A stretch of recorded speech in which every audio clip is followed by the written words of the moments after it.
Understanding developmental coordination disorder, that is unpacking dyspraxia, basically body movement, execution movement, making everyday tasks surprisingly challenging. Small tasks will be very challenging for them. The hair will always be messy. Like you can see this cute child. For this child, the messy hair looks nice. But imagine a primary school kid, a secondary school kid going around like this. But that's how it will be. They'll be messy because that's not important to them. They think that is normal and it doesn't. They have no interest in setting things properly. Muscle weakness.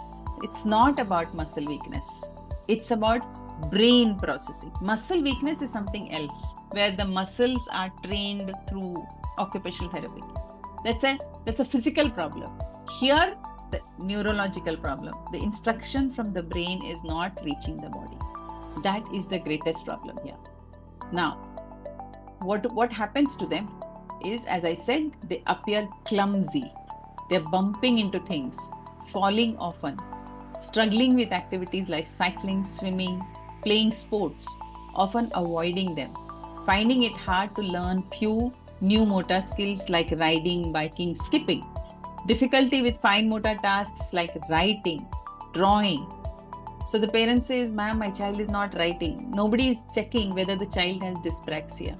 There might be a motor issue with the child, the way you hold the pencil, the way the child is drawing. Is the child able to understand the spatial distribution of, say you given a piece of paper.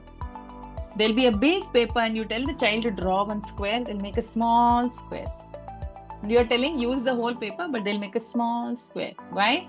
They don't understand the spatial distribution of that paper. The paper is big, but for them the object will remain very small. Trouble in balanced spatial awareness, difficulty in speech and clarity, and organizing thoughts verbally is difficult. So before I go to how do we help these kids, I want to know from you.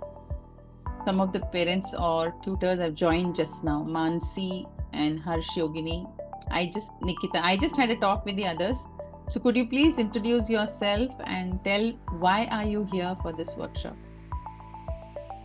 Are you looking for a support for your child, or are you a tutor who's looking for a support for your class? Mansi